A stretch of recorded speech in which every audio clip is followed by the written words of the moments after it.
number 8 team, which is the LSU Tigers.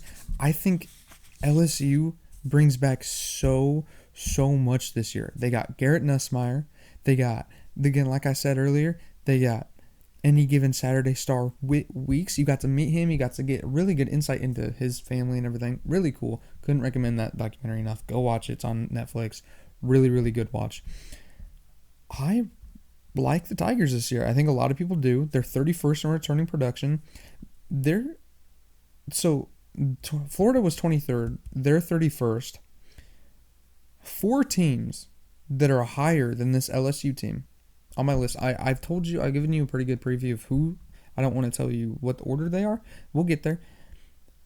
They're 30 spots better than 4 of the, 7 teams ahead of them. They have a lot of returning production compared to a lot of people on this list. I think they're going to be really good. I really like Caden Durham, their running back. I think he's going to be he's going to be a stud. I question A, Brian Kelley, and B, this schedule. It's kind of similar to Florida's, in which they have 7 ranked teams, just like Florida. Only 3 of those ranked teams are at home.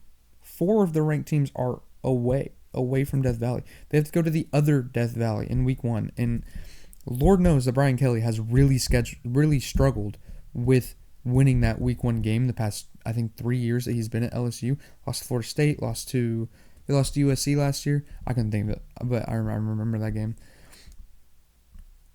I don't see a way that they go into Clemson to win that game. They have to go in to Death Valley in Clemson. Then they also have to go into Bryant-Denny Stadium late in the year, and I'm picking against them in both of those games right now. I don't see a way that they go into those stadiums and win against those teams with the talent that they have. I just don't see a way that they don't also get another loss. I think those two right now, I have just penciled in as losses. Prove me wrong.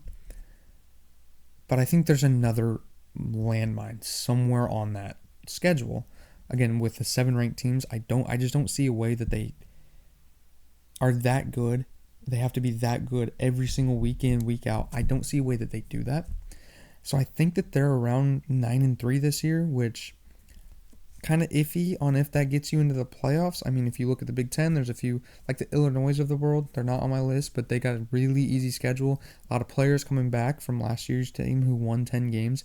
That's a team that could go 10-2 or 11-1 and get in over an LSU who went 9-3, even though LSU would kill Illinois.